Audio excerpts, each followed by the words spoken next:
Hello and welcome. This is Healthy India and I'm your host Lottie Alaric. Well folks, I'd like to inform all of you that today Breastfeeding Week begins. Now this is the most important part of nutrition the moment a baby is born. So today we will be talking about child health and nutrition. And I would also like to tell you the theme for this year is breastfeeding at work, let's make it work. So women who are working also must ensure that they are able to breastfeed their babies. Now, whether that is done through creches in the working place or not, now that is something that the government will have to take a call on. But to talk about child health and nutrition, I have in the studio a distinguished panel of guests, and I'm very happy to have with me Dr. Ajay Khera, Deputy Commissioner and Head of the Child Health and Immunization, Ministry of Health and Family Welfare. I welcome you to the show. Thank you. Sitting next to him is Associate Professor Dr. Harish Chilani, Department of Pediatrics, Safdarjung Hospital. Thanks for being here. And I also have with me Additional Professor Dr. Ramesh Agarwal, Department of Pediatrics from AIIMS. I welcome you too. Thank you. So folks, before I start asking any questions to our esteemed guests here, let's all take a look at this report.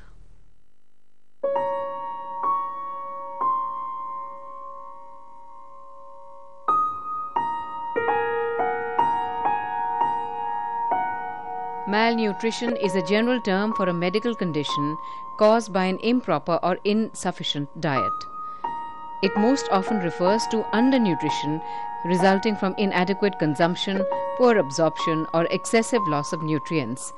But the term can also encompass overnutrition resulting from overeating or excessive intake of specific nutrients. An individual will experience malnutrition if the appropriate amount of or quality of nutrients comprising a healthy diet are not consumed for an extended period of time. An extended period of malnutrition can result in starvation, disease, and infection. Malnutrition is typically associated with extreme poverty in economically developing countries. It is a common cause of reduced intelligence in parts of the world affected by famine. Malnutrition as a result of an inappropriate diet, overeating, or the absence of a balanced diet is also often observed in economically developed countries as indicated by increasing levels of obesity. Most commonly, malnourished people either do not have enough calories in their diet or are eating a diet that lacks protein, vitamins, or trace minerals. Medical problems arising from malnutrition are commonly referred to as deficiency diseases. According to the WHO, hunger and malnutrition is the gravest threat to the world's public health.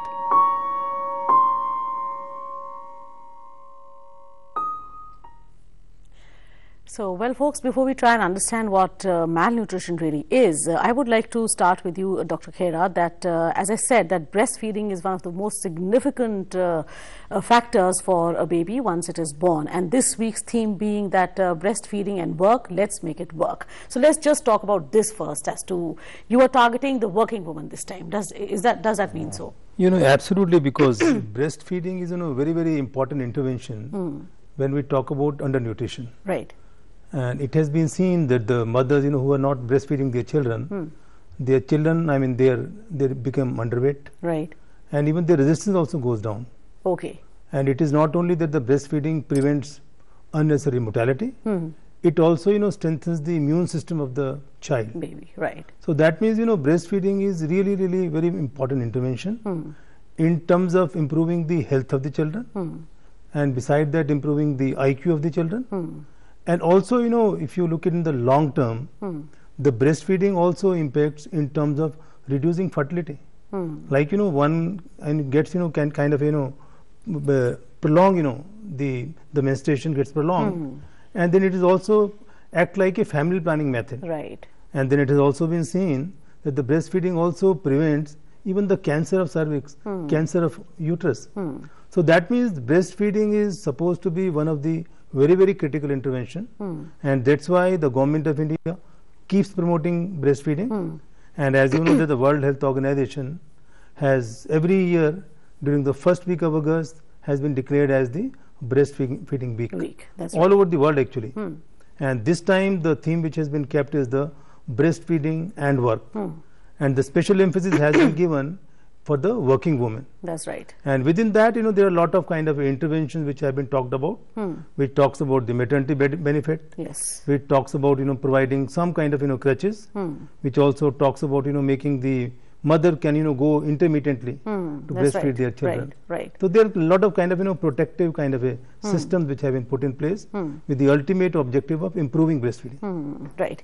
Well, so, Dr. Shilani, this sounds really good, but when you actually see the ground reality, I mean, how many offices would actually promote this, breastfeeding, and also provide creches in the same building so that these mothers can go back there and feed their babies and come? Yeah, of course, at present the number is less. But now the awareness has been there, and many of in fact, the organizations they are promoting, and in fact, one of the very good examples in Delhi, city of Delhi, is the UNDP organization, where there is a place where the mothers they come, and even if she is working, their maid is also coming there. So in between she can come and feed, and there are, in fact, like in our hospital also, there are creches where the working women they come and feed and then go back to the work. Right. So I think this kind of the system and awareness and the theme which we are trying to have it right now, this will definitely boost, and it will give the signals also to the various organizations, both private and the government, that this is very crucial. And what Dr. Kheda was just now saying, and in fact the report of we were going through the USA, that if 90% of the women they breastfeed and exclusive breastfeed for 6 months, then $13 billion can be saved actually. So such amount, because there is huge amount of the economic, the loss which happens once the babies are put on formula milk. There is so much of the illness, there is so much the risk associated with the obesity. So all these can be prevented actually, and this awareness, definitely right now we are having less actually, but gradually I think it will pick up, and with this I'm sure the government will also make an effort actually to do such things. Right, because I'm sure you'll agree, Dr. Ramesh, that unless something like this is made mandatory, not many officers will come forward on their own. Yeah, that's true. So how does the government really plan to do that? Is there anything that's in the offing?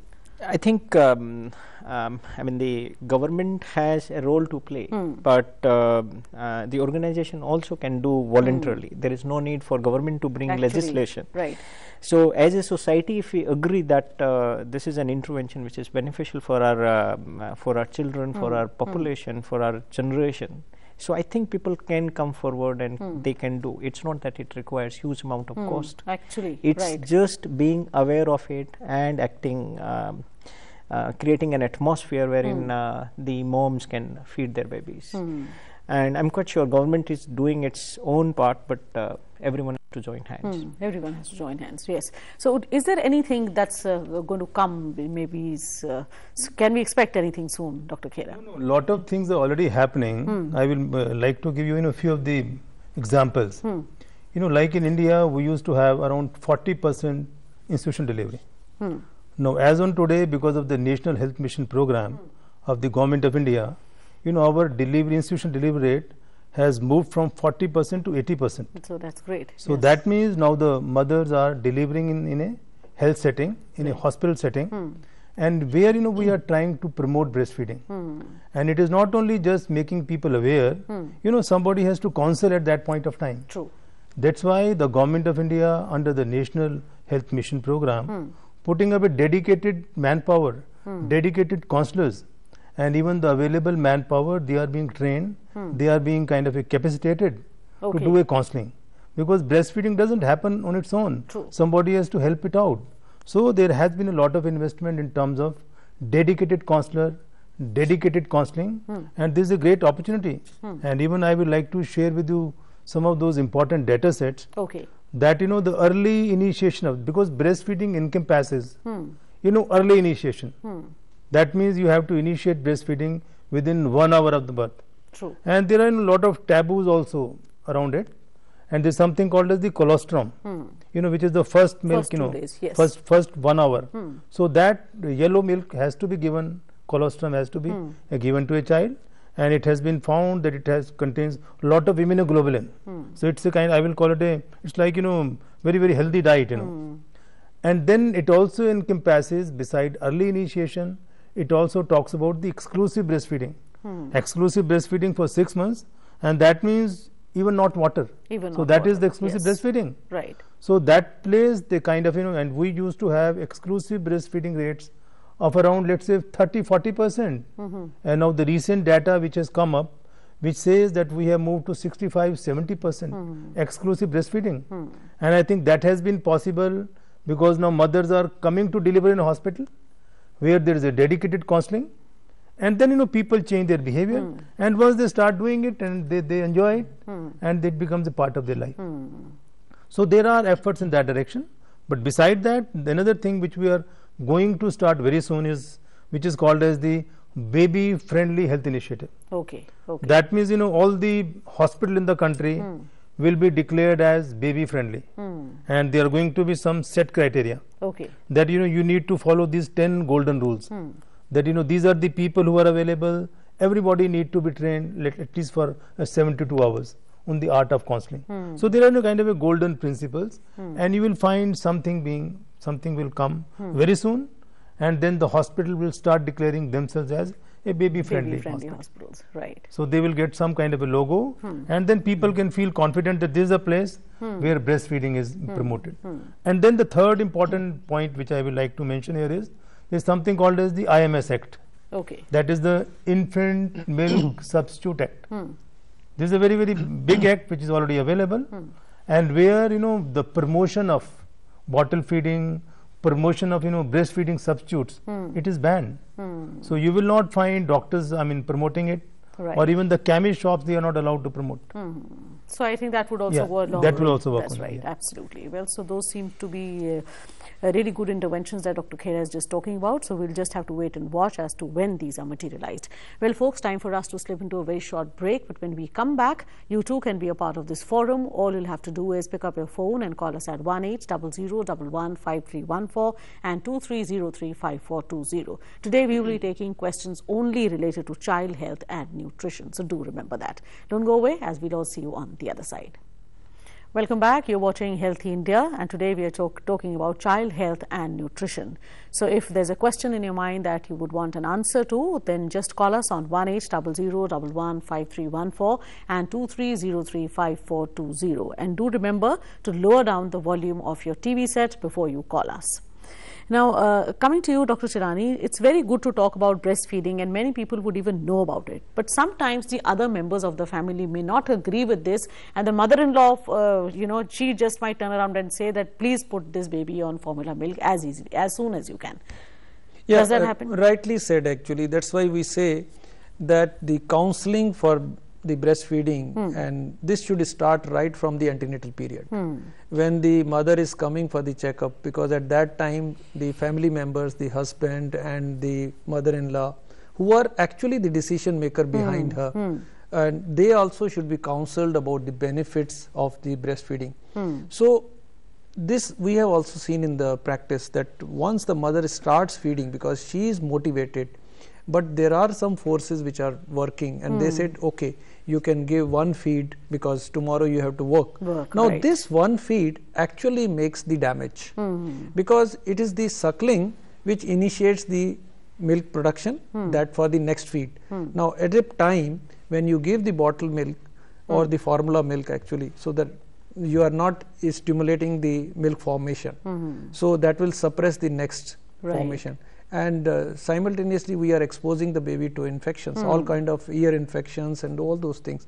So it's very important that once the mother is there during the antenatal period or for next 48 hours, where the now during the institution delivery, it is the government's policy to make the mother and baby stay for 48 hours. So these nursing counselors, they actually discuss, and along with the doctors also, the family support system, because she has to be given the support at home. True. If she is not getting the support, and if she is tense or stressed, this becomes the barrier actually for the successful breastfeeding.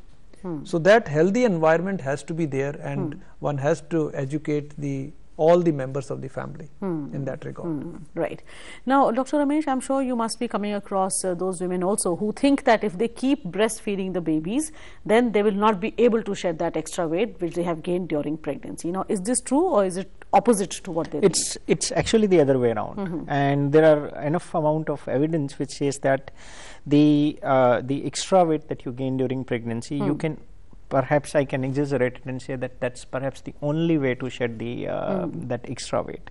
So getting back to the shape, the most effective way, I would say, is breastfeeding your baby for 6 months. Perhaps the extra weight that you have accumulated, the purpose of that weight is actually to be able to breastfeed the baby at minimal nutrition cost. So therefore, it is really very important for mother's health, apart from many other benefits. Getting back to the shape is also one of them. Right. Right. Okay, another question I want to ask you is that if we go by WHO, it says that 1.5 million children in India die because of malnutrition. Now, when do we say that a baby or a child is malnourished? What are those standards? How do we identify that? So there are a variety of ways by which you can identify malnutrition. The simplest way is to look at the weight of the child. So the child should gain appropriate weight. The weight would be different at different ages, so you can look at the norms, the charts that have been made by WHO and see whether the child is appropriate as per his age, has got appropriate body weight as per his age. So if it is not, then that means the child is not gaining proper weight, and the most important cause is the malnutrition. So that is the way we identify a child who has got malnutrition in program setting, in the hospitals and in the community. Right. So, Dr. Khera, how does a mother really go about tackling this huge problem? Because sometimes the baby will just refuse to take any kind of nutrition. Now, why does that happen in the first place? Basically, if you are talking about undernutrition as a whole and what needs to be done, I think we spoke about the breastfeeding as one of the major intervention. And we have to provide a kind of a support system, whether in terms of counseling, whether in terms of counseling husbands or the mother-in-laws, and so on and so forth. So that's one piece. And then beside that, another important piece which we generally tend to forget, which is called as the complementary feeding. Okay. Because what happens, because we are calling exclusive breastfeeding up till 6 months. 6 months. Now what happens, sometimes people don't give adequate complementary feeding, because after 6 months the milk which is available with the breastfeeding is not enough for a child. Right. Some more has to be given. Right. And it has been noticed, as per the available data sets, that around 60% of the children do not get complementary feeding appropriately. So that So inappropriate complementary feeding is also one of the major important reason. So people must know that after 6 months the mother need to continue with the breastfeeding, but she has to add some complementary feeding. Feed to And feeding could be in terms of maybe banana, mashed potato, or maybe khichdi, dalia, and so on and so forth. So there is a kind of a gradation which has to happen. Right. But the message which I want to give here is the complementary feeding is also as important. I think that's, you really said it. I think that is where probably women are making a mistake. Well, folks, we have a viewer with us. This is Chandar Sharma from Delhi. So, Chandar, if you can hear me, welcome to the show. Hello, thank you, ma'am. I am your big fan. Okay, please go ahead. What's your question, Chandar? Ma'am, my question is, if mother is working and he goes to 9:30 and come home after 7:30, then she can feed the baby or not? Okay, good question. Thank you for the question, Chandar. Dr. Chilani, I would like you to take that. In fact, as in the government's program and most of the places, the first 6 months is the leave which is given after the delivery. So after that, one can always start the complementary feeds, as Dr. Khera was just now mentioning. So what we recommend to such mother, and Chandar, which you can take it for those mothers, that before she goes, she can feed the baby, and simultaneously she can also express from the other side, because in the room temperature we can keep this for 6 to 8 hours actually. So this, the whosoever is the care provider at home can give this breast milk. And secondly, after 6 months we start usually the 3 to 4 times the semi-solids also. So this actually, if I would request the mothers, or if they suppose the grandparents, they are able to, their health allows, they can make the semi-solid food, but otherwise the calorie dense food can be made, and the mothers, the grandparents can feed the baby. So one feed can be given the breast milk, and along with that 2 feeds if they are given the semi-solids feed. And once the mother comes in the evening, she can always breastfeed the baby even in the night time, and we recommend that even while lying down she can feed the baby, so that the breast milk continuation and night feeds are especially important, because they will make the milk for the next day, because the hormone, prolactin hormone, which is there, that makes the milk, and this is more during the night time. So this will make the feed for the next day also, and this way you can continue actually during the working hours. So continuation of the breast milk and expression for the from the next breast, and next the semi-solid feeds actually. So this way one can supplement. Right. Well, let's see what our next viewer has to say. This is Mr. K.N. Verma from Punjab. Mr. Verma, can you hear me please? Madam ji नमस्कार। नमस्कार। KL. Verma बोल रहा हूँ पंजाब से जी। Madam मैं आपसे 2 question करना चाहता हूँ। एक क्वेश्चन तो ये है कि अगर किसी मदर के 2 बच्चे हैं और एक को प्रॉपर मदर फीडिंग मिला है और एक को नहीं मिला है, तो उनका फर्दर लाइफ जो लाइफ होगा उसमें कुछ चेंजेस हो सकते हैं। क्वेश्चन नंबर 2 मेरा ये है कि जो मदर मतलब बेबी फीडिंग नहीं कराना चाहती है, क्या उनको मतलब ब्रेस्ट कैंसर के चांसेस ज्यादा रहते हैं क्या? Okay, Thank you, madam. Thank you for the question, both the questions, Mr. Verma, but you'll have to wait because this is a time for us now to slip into a break. But when we come back, I'm going to take this answer from Dr. Ramesh. So do stay tuned, as we'll be back in just a moment. Welcome back. This is Healthy India, and today we are talking about child health and nutrition. So if you have a question that's related to this subject, then this is your time to pick up your phone and reach us at 1800115314 and 23035420. Well, before we went into the break, we had with us Mr. K.N. Verma from Punjab, and he had 2 questions. So would you like to answer both of them, Dr. Ramesh? नमस्कार mister Verma, आपके सवाल जो हैं बड़े अच्छे सवाल हैं, लेकिन मैं आपके सवालों का थोड़ा अलग तरीके से जवाब देना चाहता हूँ कि ये तो तय है कि जिस बच्चे को माँ का दूध नहीं मिला है एक बच्चे को, दूसरे को नहीं मिला है, तो दोनों जो लैक ऑफ ब्रेस्ट फीडिंग के कॉन्सिक्वेंसेस होंगे वो इस बच्चे में भी होंगे। लेकिन इम्पोर्टेंट क्वेश्चन है कि क्यों ये सिचुएशन अराइज हुई। क्या हम ये समझते हैं कि 2 बच्चे हो गए हैं तो माँ नहीं पिला सकती, इनसफिशिएंट दूध होगा, या माँ को टाइम नहीं मिल पाया, या कुछ और प्रॉब्लम थी? तो ये भ्रांतियां जो हैं बहुत सारी हेल्थ प्रोवाइडर्स के मन में भी रहती हैं काफ़ी बार, और पेरेंट्स के मन में भी रहती है, बट ऐसा कुछ नहीं है। ये नेचर का मिल्क सप्लाई है, वो demand and I mean the breast feeding का इशू है, वो डिमांड एंड सप्लाई का इशू है। आप ज़्यादा डिमांड करेंगे, बेबी ज़्यादा डिमांड करेंगे, ज़्यादा प्रोड्यूस होगा, कम डिमांड करेंगे, कम प्रोड्यूस होगा। तो आराम से दोनों बेबीज़ को फीड करवाया जा सकता है। उसके लिए माँ को जन्म से, बच्चों के जन्म से पहले एक मेंटल फ्रेमवर्क बनाना पड़ता है कि ये पॉसिबल है, और सेकेंडली आफ्टर डिलीवरी हम हेल्थ प्रोवाइडर्स की जिम्मेदारी होती है एंड फैमिली की जिम्मेदारी होती है कि माँ को एडिक्वेट सपोर्ट प्रोवाइड करें और वो ब्रेस्ट फीडिंग संभव हो पाए। इनफैक्ट यदि माँ को सिखाना चाहिए कि कैसे दोनों बच्चों को एक साथ फीड करवाया जा सकता है, बिकॉज उससे क्या होता है कि माँ दोनों बच्चों को एक साथ फीड करवा पाती है एंड उनको समय ज़्यादा मिलता है, तो वो प्रॉपर रेस्ट कर पाती हैं, तो उनका मिल्क प्रोडक्शन भी अच्छा होता है। यदि दोनों को बार बार करवा रही हैं तो उसमें वो स्ट्रेस आउट हो सकती हैं और आप ठीक से नहीं सो पाएंगे, ठीक से नहीं खा पाएंगे, तो उनका लैक्टेशन भी कम हो जाता है। तो उसको हैंडल करना बड़ा ज़रूरी है।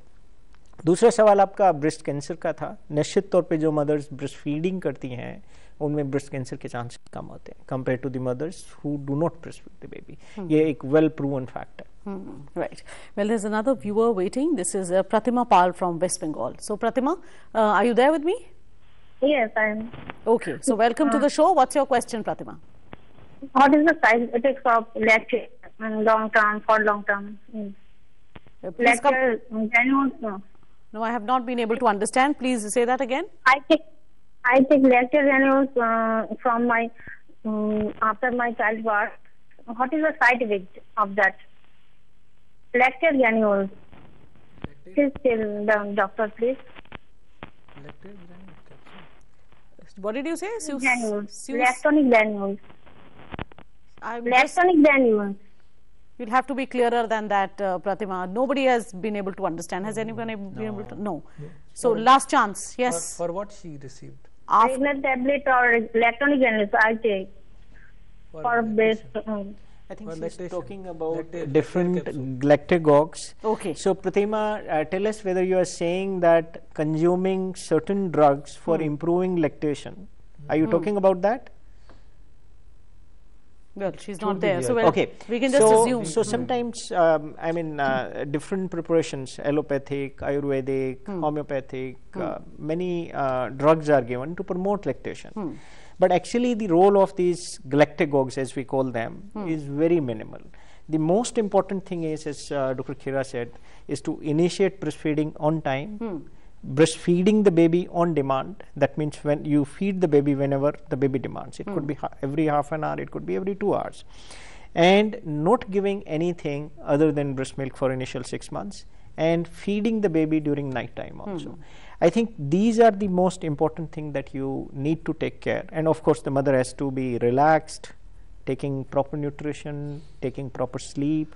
So that would make sure that all the mother would be able to feed their babies. There is no role for any medication whatsoever.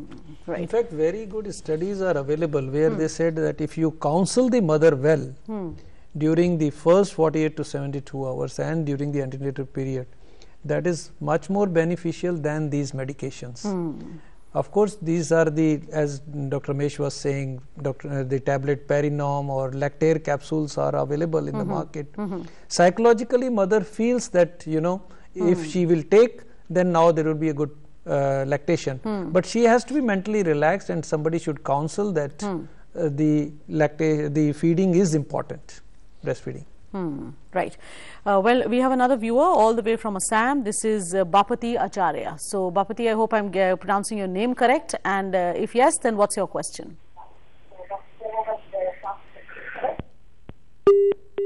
Well, so just a reminder to all you people out there that when you call us, please lower down the volume of your TV set. Otherwise, my voice will tend to echo, and so will yours, and we'll just be wasting time. Okay, Dr. Khera, I want to ask you a very interesting kind of a question. These days you see all these advertisements on television and even otherwise, these goodies and all that they keep announcing, and the gripe water of a certain company. Now, are these really beneficial for the babies, and for what purpose should one give them or not give them? You know, from a scientific point of view, all these goodies, you know, they have no meaning. Okay. I mean, they have no association with, in terms of improving breastfeeding. So these are all kind of a wrong notions. Okay. I can very well say very clearly and openly as well. So one should avoid giving, you know, kind of all these goodies. And because if you remember when I made a mention about the exclusive breastfeeding, yes, that implies even not water. Ah, that's right. So the question leave of alone the gripe water and gripe water and gutti, that does not arise. They are not good for health, and they unnecessarily expose child to infection. Because the first 6 months are very critical, where the child is prone to variety of infections. If you give something from outside, there is a high possibility of infection. Infection going in. That's why we recommend that no bottle feeding. And I actually call bottle feeding as a poison to a child. So one should not give bottle feeding at all. At all, right. Because if the mother start giving bottle feeding, child will never go to the breast. Because it is easy to, you know, suck, you know, milk from a bottle, than from the breast. Right. Because to get milk from a breast, he has to make some efforts. But for a bottle, it comes automatically. So child will never go. So that's why we say no bottle feeding at all. At all. Up to 6 months. Because it, you know, kind of suppresses breastfeeding. Right. So, well, folks, I hope you're noting down all these important points that all the three doctors here are giving us today. Well, another viewer, this is Anil Kumar from Karnataka. So, Anil, welcome to the show. Madam नमस्ते madam. नमस्कार. Sir नमस्ते. Madam मेरा प्रश्न ये था कि अगर after delivery के बाद माँ का डेथ हो गया तो उस बच्चे को दूसरे मदर का जो दूध पिला सकते हैं या नहीं, के बारे में जानकारी चाहिए था मैं. Thank you for the question. Dr. Khera, just answer that, please. ये जो आपने बात करी ना, एक something called as the human milk banking. Actually, historically आप इंडिया में देखिए तो कई माएँ घर में एक फैमिली होती है, चाचा ताए, उनकी माएँ भी बच्चों को दूध पिलाती हैं। जैसे माँ आप किसान खेत में गई है तो दूसरी माँ भी पिलाती है। तो इस तरह की जो कल्चरल प्रैक्टिसेस हमारे देश में पहले भी थी, पर आजकल जैसे पूरे वेस्टर्न वर्ल्ड में there is something called as the human milk banking. What does that mean? That means, you know, there are banks are getting opened in different parts of the country. Even as on today, we have around 15 human milk bank in the country. Right. Where mother, you know, who has a child who is low birth weight or a child who is preterm, who doesn't have the efficiency to suck. Okay, because the child has born a preterm. Premature, so very in that weak child. situation, with manual expression or using the breast pump, the milk is collected, stored in a refrigerator, and then it is tested for, you know, all kind of infections, and then the same milk can be given to the same child, or if as somebody said, as he said, that the yes, mother has died or yes, the child has died, that that milk can be used even for another child. So you will find in under the National Health Mission program, we are going to establish more kind of banks. I think but that 15 would be banks are required. already existing. Great. But if you look at the example of Brazil, has a excellent example. They have a human milk banking system, Okay. and they go from, you know, in the community and they collect, you know, the human milk bank, and they make sure that the every child, every newborn get the human milk. That's right. I think that's really interesting, and that's something important that we must really aim at, having more banks like these. Okay, now Dr. Jilani, we've talked enough about babies who are up till 6 months. Now, how long can a mother really breastfeed her baby if she's able to? Yeah. Up till what age? See, the recommendation is that along with complementary feeds, she can continue up to 2 years. 2 years, okay. But if the mother wants to continue even beyond that, mothers are continuing till 3 years or 4 years. See, it gives lot of security and the bond, and it has been seen that those mothers who are giving these feeds, they are also much more relaxed, and the depression rate is much less in these mothers. So as is scientifically, it says up to 2 years, and if the mother wants to continue beyond that also, it can be continued. It can be but continued. complementary feeds have to be along with I'm the going to come back to you on that what are the complementary feeds, say, for a baby who is 1 year or maybe a little more. But before that, we have a viewer. This is Atul Yadav from Uttar Pradesh. So, Atul, welcome to the show. Good evening ma'am. Good evening to you. Please go ahead. Ma'am, मेरा question ये है कि ma'am मेरा 4 साल का छोटा बेटा है मैम, वो खाना खाने में बड़ी प्रॉब्लम करता है, और मैम जैसे खाना मतलब खिलाएं तो मैम वॉमिटिंग करता है, तो मैम ये क्या प्रॉब्लम है? Okay, thank you for the question. Dr. Shilani, आप बताना चाहेंगे? In fact, first of all, one has to see कि बच्चा जो है वो एज के हिसाब से उसका वेट बढ़ रहा है या नहीं बढ़ रहा है, because on the WHO growth chart, होगा, because उन्होंने बोला कि वो वॉमिट भी कर देता है. So कई बार क्या होता है कि मैं वो भी जानना चाहूँगा हिस्ट्री के साथ, whether it is a force feeding or not, because if the baby is growing well, then there is no need to do the force feeding, because every parent, you know, वो उनका होती है इच्छा कि बच्चा जो है वेट बढ़े उसका और अच्छा और लगे, बट अगर एज के हिसाब से अब द बच्चा बढ़ रहा है, then there is no need to force the feeding. But yes, if the baby is vomiting every time, और दिन में अगर उसको वॉमिटिंग हो रही है, बार बार हो रही है, and there are other symptoms also like diarrhoea है या फीवर है, और sometimes these children they have upper respiratory infections like adenoids और वो. सो वंस मेरी सलाह रहेगी कि they should go to the nearest जो भी health center है, child specialist, get examined the weight of the child and the medical illness to find out is there any particular reason for his vomiting, because vomiting in children is always pathological. ठीक है, and that must be addressed. That must be addressed. So once we have got the reason for that, and then of course the baby will do the well. There is no reason why the child should not eat actually. Right. Well, so 2 points here. Either you're force feeding the baby or it could be something else, and that really should be assessed. Now we have with us Mr. Pushpendra Solanki from Delhi. So, Mr. Solanki, welcome to the show. Yeah. And your hello question, everyone. please. Yeah, hello everyone. My question is, my first baby is 18 months old, and my wife is weak, but she is again pregnant. And we asked the doctor, so doctor suggests that we should stop the breastfeeding. So is it okay to stop the breastfeeding right now, or we can continue it? Okay. Dr. Ramesh, you please take this one. Good afternoon, Mr. Solanki. So if the child is 18 months, primarily he should be getting his main diet from the complementary food. So therefore, he should be eating whatever you make in home. That could be, I mean, it could be vegetarian, non-vegetarian. The important thing is that it has to be homemade, nutritious, and enough in quantity. In addition, the mother can continue with breastfeeding. There is no need for her to stop breastfeeding unless she is approaching term and delivery. But before that, she can feed. There is no problem, right? And if the mother is weak, then there has to be some other reason for her weakness. Either she is not getting good nutrition or good sleep, or there is some illness in the mother. So that has to be found out and taken care of. Right.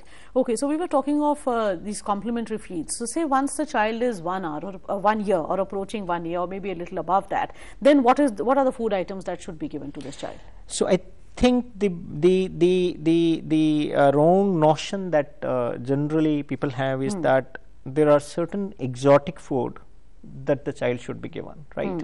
So that could be commercial food, that could be, I mean, I need not take any brand name, but then there are many exotic food, which is maybe perhaps 20 times the cost of the food that generally we consume. So our recommendation is that the complementary food should be homemade, prepared well, nutritious, not too dilute, not too thin. I mean, it should not be watery food. Right, and should be given at least 3 or 4 major meals, and then in between some small minor meals, small meals. Right. So I think, and of course, it should be interesting to the child. At the same time, it should not be junk. There is one of the major problem is that because the children are now exposed to junk, so when they are offered nice chips, then they don't want to eat the nutritious food. Absolutely. So you have to inculcate good, healthy habits in the children. But unless you yourself want to eat chips and then expect the child would eat healthy food, then that's not going to be possible. That's right. So when you are working on the complementary food, actually you need to work on the entire family's habit when it comes to the type of food, and of course you need to give nutritious and homemade food to the child. Absolutely.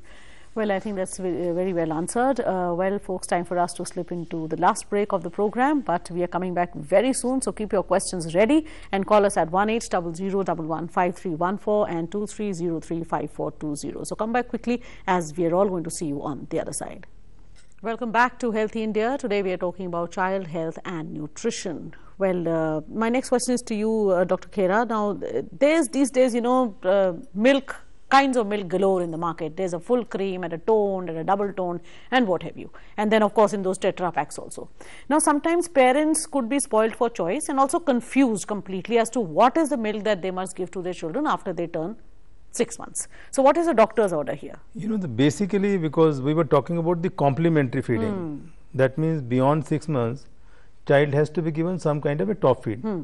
And when we talk about a top feed, I mean kind of a complementary food, whether it is khichdi or whether it is dal or maybe extra milk, after 6 months, which has to be given.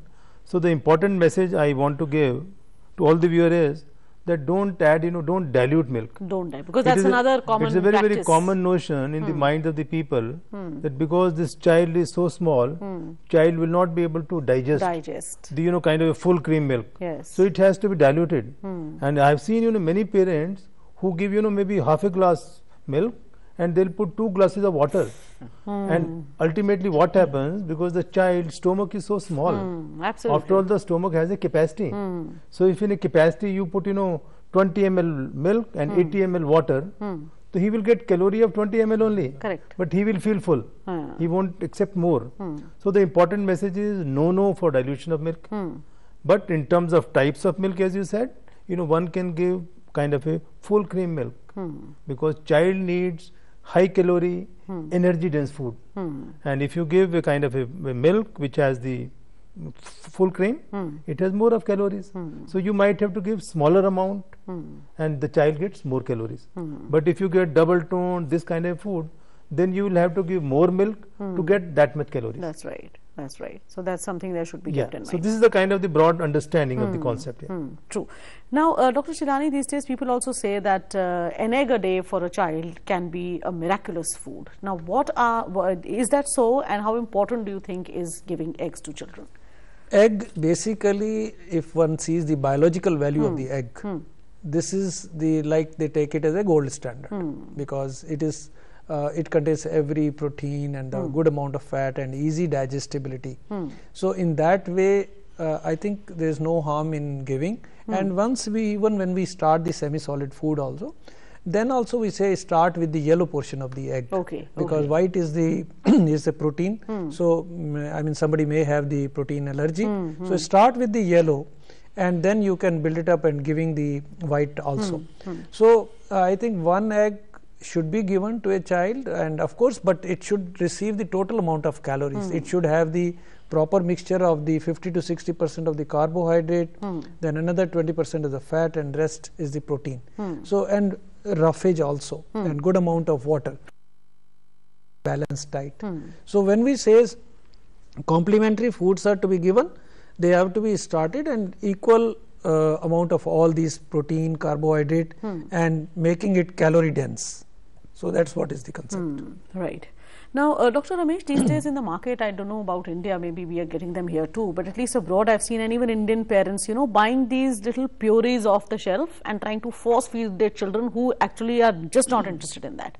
But they feel that this is something that they must give them. So I'm sure it must be happening even here. So what are all those pureed foods? No, as I said, I think when you are making choices for the food, again, it need not be exotic, right? As you said earlier, that is very important. Secondly, that it should have a variety. I would say that, I mean, my own preference is that the child should be offered homemade food. Homemade food, right. The variety is the key. Right? So if you are feeding, say, one type of food, I mean, it could be any food that you think is really very great, superfood, but it's not going to help. So you have to give cereals, you have to give pulses, you have to give vegetables, you have to give fruit, you have to give dairy, you have to give everything that you can, that is your family's staple diet. I think that is the crux. So second thing is that you don't have to force feed the child, right? The child's preference should be respected. Of course, if he wants to eat junk food, then you are not going to allow for that, right? But the preference has to be, and the child has to be fed judiciously. I mean, if you want to deviate on both the extremes, then that's bad, right? You have to follow the best principles. Absolutely. Well, so Dr. Khera, final message for the viewers today. You know, the final message, the important message, you know, I will not repeat some of the messages, but one of the important messages, no bottle feeding, because I call it a absolutely poison for a child.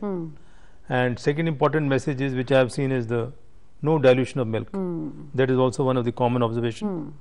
And then the third important message for the people is, generally people, you know, find that when the child is sick, you know, people stop feeding the child, whether breastfeeding or even other feeding also, people stop feeding.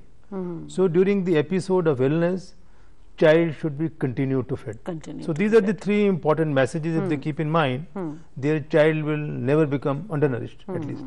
That's right. I think those were important, really. Yes, sir, Dr. Chilani, what would you say? The breastfeeding week, I would say that start the breastfeeding within half to 1 hour. Do not discard the, they say, yellow gold actually.